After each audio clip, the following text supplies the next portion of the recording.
Welcome back to another episode of Projecting Grandeur. I'm your host, Ron Dichter. Thanks for tuning in. Thanks for being part of our community. I want to talk today about when to say no. And if you are in sales, you know that saying no is a very hard thing to do. And if you're a new business starting out and you're trying to get any client that you can, oftentimes no is not even in your vocabulary, as any new customer is potential revenue, and therefore, no matter how big or small, you typically don't walk away. And I myself am very guilty of this exact phenomenon of the inability to say no. And so I want to talk through this because I actually believe you should never say no. And let me explain what I mean. And I've had this conversation with many of my CFOs along my career, and where they say we shouldn't do this deal. And I say, well, $1 of revenue is better than no dollars of revenue. But I want to clarify kind of my thought process on this, because I think it will help some of you. I'm not saying I'm right or that there's not a better way, but for me and the businesses that I have started and created, I didn't get where I am by saying no to potential customers. But there is the right way to say yes. And so that's what I want to talk about, is the difference of saying yes to anything versus saying no to everything.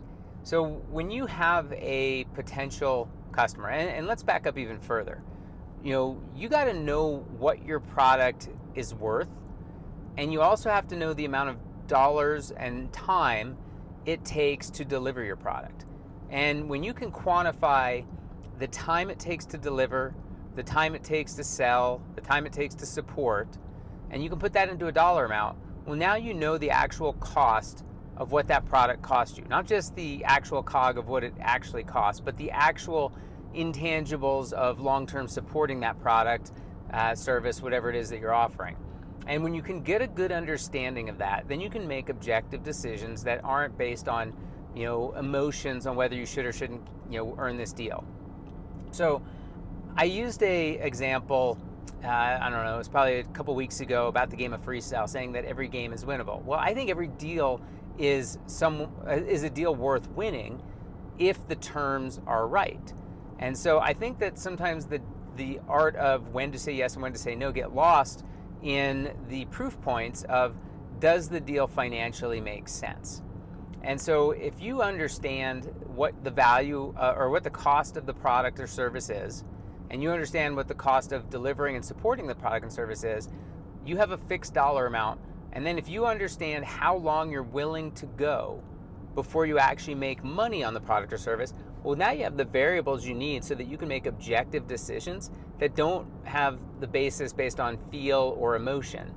And let's just, for argument's sake, say that the product costs you $500 up front and $1,000 over 3 years to deliver and support it.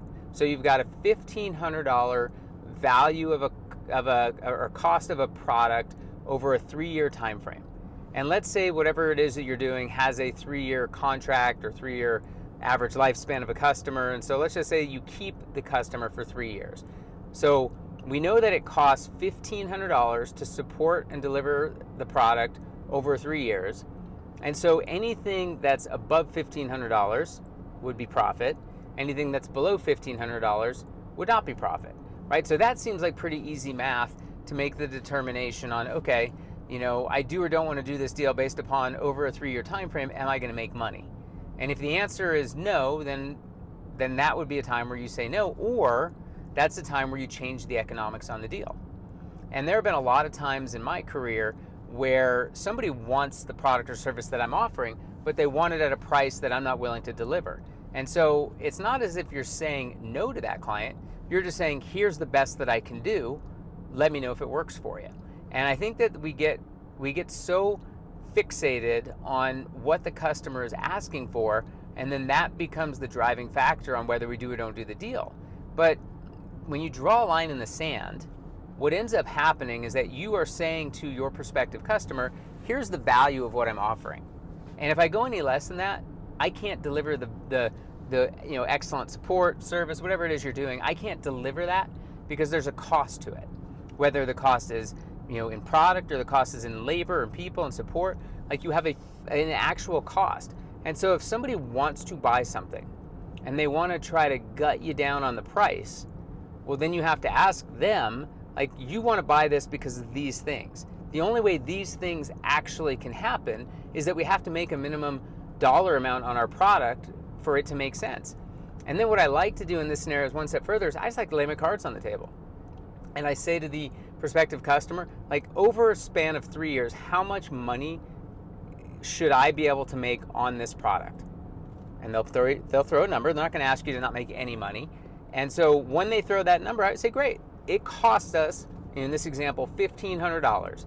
You said that I should be able to make $1,000 over a 3-year time frame, which means that if I take my hard cost of $1,500 and then we take the actual profit of $1,000, that means the lowest I can deliver this product to you is for $2,500. We both agreed that you want the product, you think it makes sense, that I should be able to make some profit on it, and so here's the best I can do. And then you present those terms, and then at that point, it's not a matter of should I say yes or no to the customer, it's should the customer say yes or no to the terms that they decided. And I think if we start thinking about things differently, instead of trying to figure out meet the customer with their demands, maybe their demands are not based in reality of what a product actually cost. And since we're not going to get in business to lose money, we have to figure out how much money we're willing to make. So if that customer would have said, over 3 years, you should only make $10, well, that's probably not going to be worth it if it costs us $1,500 to support it. And so again, if you put terms in front of your prospective customer based upon what your hard cost is, what the minimum is that you're willing to make on a product over whatever said time of product, then that is not you saying no to a customer. It's saying yes to the customer, but at these terms. And again, I'm a believer, you never say no to a customer, you just say no to their demands.